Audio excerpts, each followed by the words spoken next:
संध्या। सभी बीपीएससी आकांक्षियों को सुभाष पोद्दार का स्नेह नमस्कार। मैं हूं अपने शैक्षिक चैनल कैरियर से पर। आज के इस सत्र में मैं आधुनिक भारतीय इतिहास पर 25 प्रश्नों का एक सेट लेकर आया हूं, जो भारत में अंग्रेजी राज्य की स्थापना पर आधारित है। आइए इसे हल करें।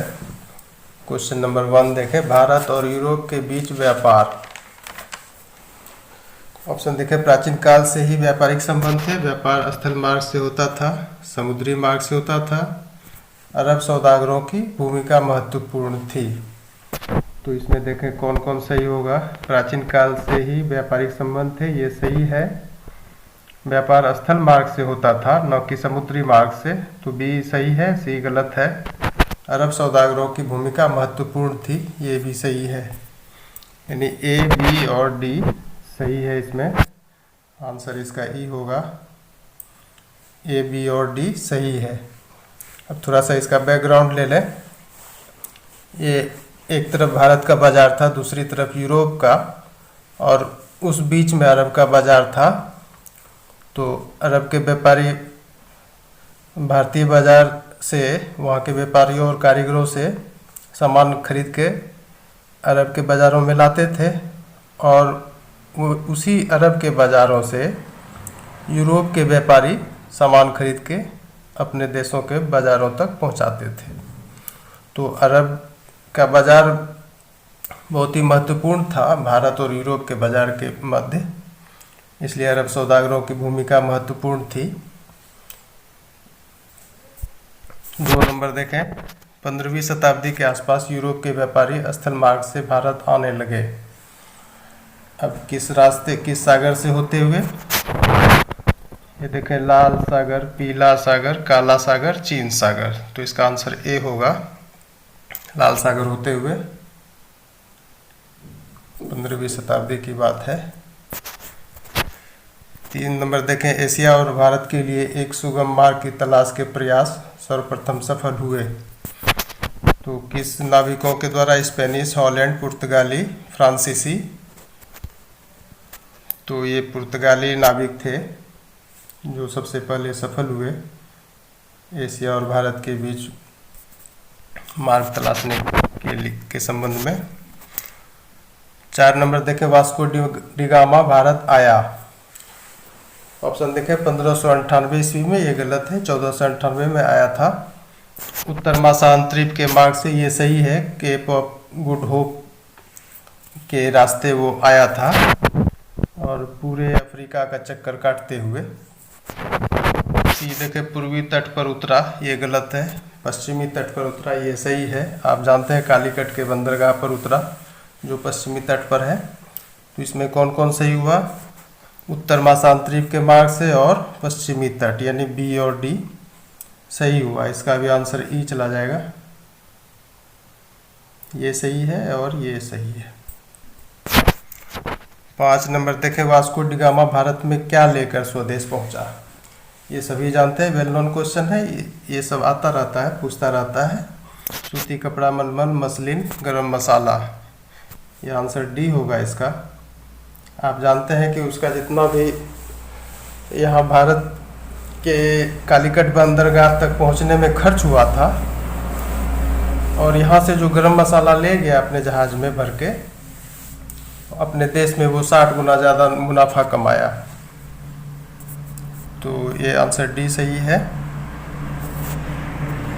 6 नंबर देखें, पुर्तगाली व्यापारियों ने भारत में अपनी व्यापारिक कोठियाँ स्थापित की। कहाँ कहाँ स्थापित की? कालीकट, हुगली, गोवा, दमन। तो ये 6 का सारा सही है। कालीकट, हुगली, गोवा, दमन, और इसके अलावे दीव में भी स्थापित किया था। ये सभी बंदरगाह हैं। 6 का ये आंसर होगा।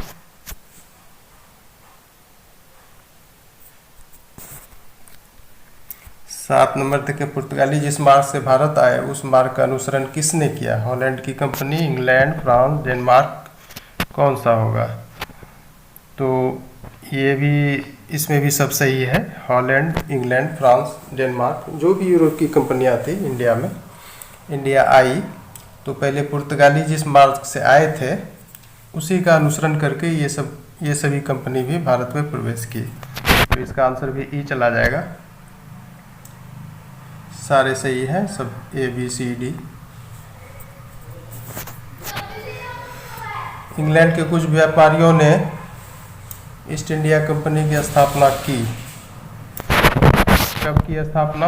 ये देखें 30 दिसंबर 1600, ये गलत है। 1 दिसंबर 1600 ये भी गलत है। सी लंदन में ये सही है, भारत में ये गलत है, तो इसका आंसर सी हो जाएगा।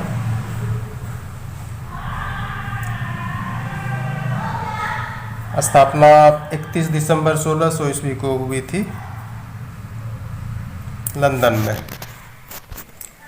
9 नंबर तक है। इंग्लैंड की महारानी ने ईस्ट इंडिया कंपनी को पूर्व एशिया के देशों के साथ व्यापार करने का एक अधिकार प्रदान किया, मोनोपोली दिया था व्यापार करने का, मतलब कि पूर्व के देशों के साथ।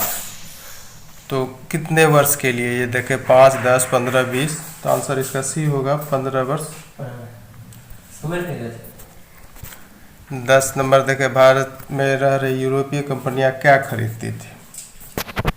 ऑप्शन देखें, बारीक सूती कपड़े, मलमल, नील, सोरा।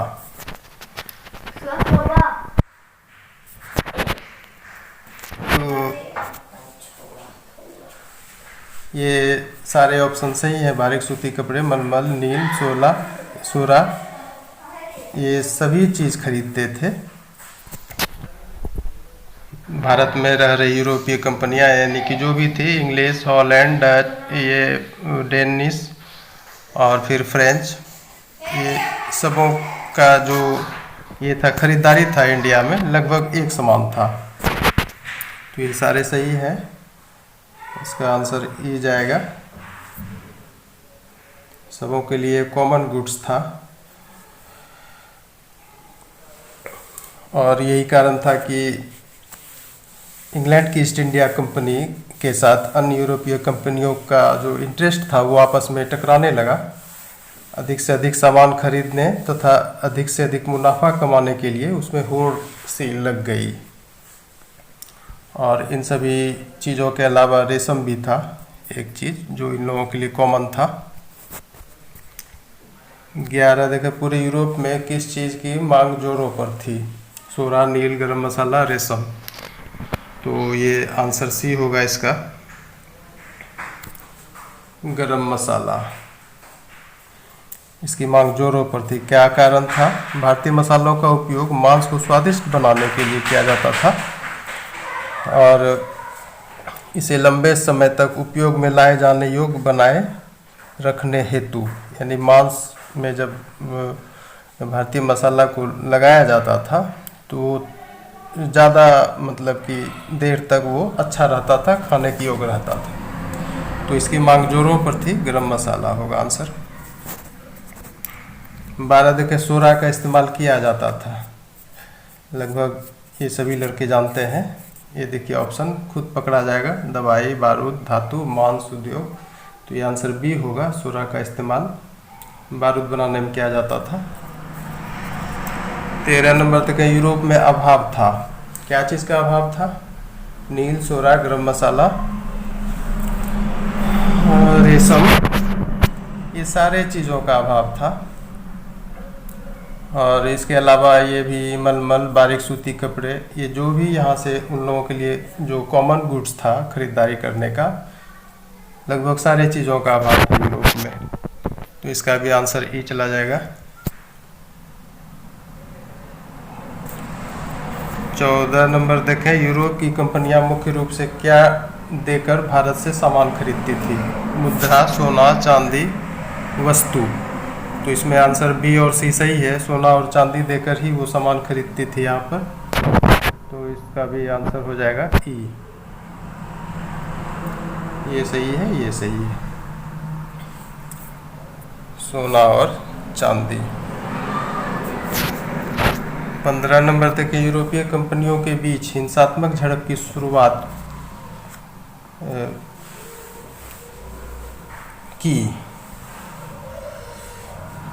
ऐसा क्या हुआ जो कि हिंसात्मक झड़प शुरू हो गया यूरोपीय कंपनियों के बीच? तो देखें ऑप्शन, ज़्यादा मुनाफा कमाने की होड़ में, बाजार पर एकाधिकार प्राप्त करने की होड़ में, राजनीतिक नियंत्रण स्थापित करने की होड़ में, उद्योग स्थापित करने की होड़ में। तो ये सी और डी गलत है, ए और बी सही है। इसका आंसर ई जाएगा। बाजार पर मोनोपोली चाहता था वो सभी कंपनियां और ज़्यादा से ज़्यादा प्रॉफिट हासिल करना चाहता था।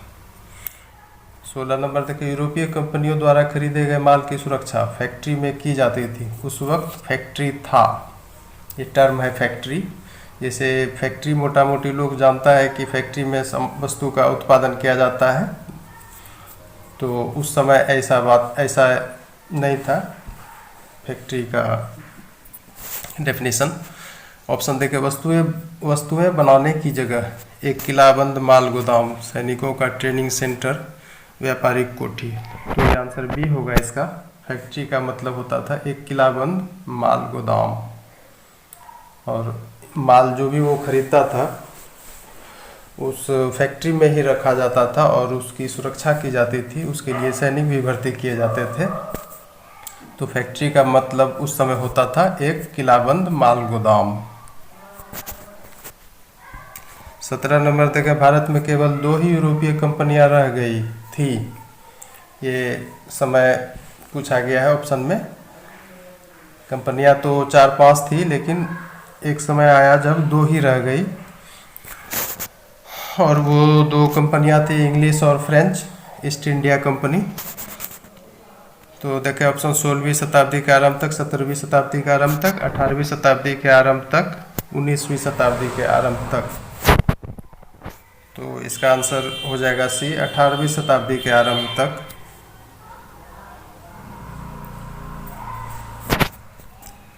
18 नंबर देखें, इंग्लैंड की ईस्ट इंडिया कंपनी द्वारा स्थापित फैक्ट्री नहीं थी। कौन होगा? ये देखें ऑप्शन, मछलीपट्टनम, माहे, कासिम बाजार, पटना। तो ये बी नंबर होगा आंसर इसका। माहे फ्रेंच ईस्ट इंडिया कंपनी की फैक्ट्री थी जो पश्चिमी तट पर स्थापित की गई थी।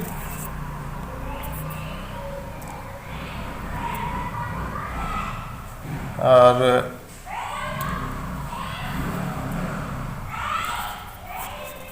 19 देखें, फ्रेंच ईस्ट इंडिया कंपनी की फैक्ट्रियां अवस्थित थी, यानी कहाँ लोकेटेड था फ्रेंच ईस्ट इंडिया कंपनी की फैक्ट्रियां? अंग्रेजी फैक्ट्रियों के आसपास, पूर्वी तट पर, पश्चिमी तट पर, मछलीपट्टनम। तो ये अंग्रेजी फैक्ट्रियों के आसपास ही फ्रेंच ईस्ट इंडिया कंपनी की भी फैक्ट्रियां स्थापित थी, अवस्थित थी। और ये पूर्वी तट पर चंद्रनगर और बालासोर में अवस्थित थी इनकी फैक्ट्रियां, और पश्चिमी तट पर माहे में। तो ए बी सी सही है। तो इसका आंसर चला जाएगा, ई चला जाएगा। ये मछलीपट्टनम गलत है, ये ब्रिटिश ईस्ट इंडिया कंपनी की फैक्ट्री थी यहाँ पे। तो इसका आंसर ई होगा, ए बी सी सही है। 20 नंबर देखें, फ्रांसीसियों का प्रधान कार्यालय भारत के किस क्षेत्र में अवस्थित था? ये हेड ऑफिस कहाँ था फ्रेंच ईस्ट इंडिया कंपनी का? किस क्षेत्र में लोकेटेड था?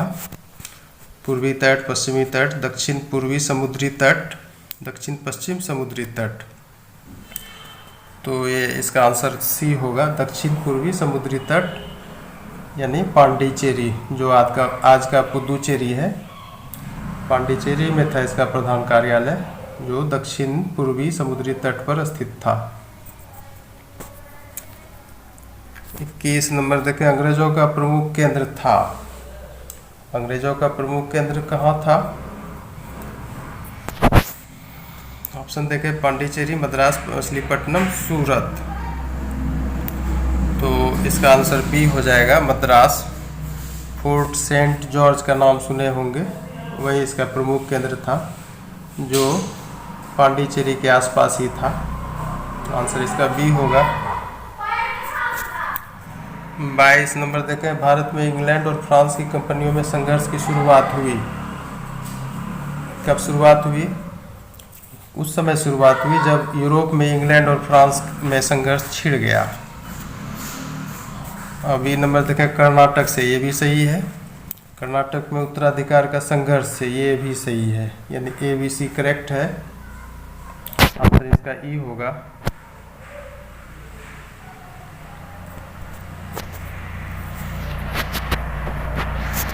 और देखें, कर्नाटक मुगल साम्राज्य का एक सूबा था जो लगभग स्वतंत्र हो चुका था। पांडिचेरी यानी फ्रांसीसियों का प्रधान कार्यालय कर्नाटक की सीमा के काफ़ी करीब था। अपने सूबे में फ्रांसीसियों की बढ़ती शक्ति को भांपकर कर्नाटक के नवाब ने उसके खिलाफ एक सेना भेजा। परिणाम स्वरूप कर्नाटक की सेना हार गई। अब ये जो सी नंबर ऑप्शन है उसका व्याख्या सुन लीजिए थोड़ा। 1750 के आसपास ये हुआ और कठपुतली नवाब की चाहत दोनों को थी, यानी इंग्लिश ईस्ट इंडिया कंपनी और फ्रेंच ईस्ट इंडिया कंपनी को। और इसमें अंग्रेज सफल हुए अपने टाइप के व्यक्ति को नवाब बनाने में। और जब अंग्रेज सफल हो गए तो फ्रांसीसियों को बहुत बड़ा झटका लगा था इस घटना से। तो थोड़ा व्याख्या इसका सुन लिए। 23 नंबर देखे, कौन ऐसा नवाब बंगाल का नवाब था जो दीवान से स्वयंभू शासक बन बैठा? तो ये मुर्शिद कुली खां था जो ऐसा किया। ऐसा वो कैसे कर पाया? क्योंकि मुगल साम्राज्य की केंद्रीय सत्ता कमज़ोर हो चुकी थी, उसी का लाभ उसने उठाया। हालांकि नवाब बनने के बाद मुगल बादशाह को नियमित रूप से वो राजस्व भेजता रहा। तो इसका आंसर हो जाएगा ए, मुर्शिद कुली खां। 24 नंबर देखें, अलीवर्दी खां बंगाल का नवाब बना। कब बना? ये ईस्वी भी पूछता है। तो देखें 1723, 40, 41, 44। तो ये 1740 की बात है जो अलीवर्दी खां बंगाल का नवाब बना। इसके बाद बना था मुर्शिद कुली खां के बाद। तो इसका आंसर बी हो जाएगा।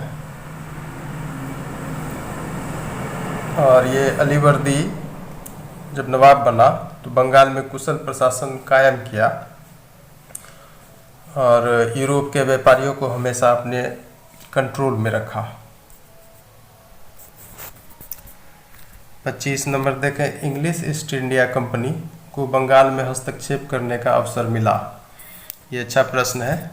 ऑप्शन देखें, मुर्शिद कुली खां के नवाब बनने पर, अलीवर्दी खां के नवाब बनने पर, सिराजुद्दौला के नवाब बनने पर, मीर जाफर के नवाब बनने पर। तो ये आंसर इसका सी होगा, सिराजुद्दौला के नवाब बनने पर। अलीवर्दी का नाती था सिराजुद्दौला और वो जब नवाब बन गया तो उसके परिवार के सदस्यों के बीच साजिश और झगड़े शुरू हो गए और यही कारण था कि ईस्ट इंडिया कंपनी को बंगाल में हस्तक्षेप करने का अवसर मिल गया। उसके बाद फिर वो षड्यंत्र अपने हित में आगे के नवाबों के साथ भी करता रहा। लेकिन यही सिराजुद्दौला का नवाबी जब शुरू हुआ, वो जब नवाब बने तो उसके जो परिवार में ये सब होने लगा, साजिश और ये सब झगड़ा सब, तो उसके चलते उसको अवसर मिल गया कंपनी को। ये पहला मौका था उसके लिए कि बंगाल में वो हस्तक्षेप कर सके। तो इसका आंसर सी हो जाएगा। इस तरह से यह सेट व्याख्या सहित हल हुआ। इस सेट का सीक्वल भी आएगा। कैरियर सेपर पर कई सेट हैं, उन्हें वॉच करें और फ़ायदा उठाएं। इन्हीं अपेक्षाओं के साथ आपसे विदा लेता हूँ। धन्यवाद। शुभ रात्रि।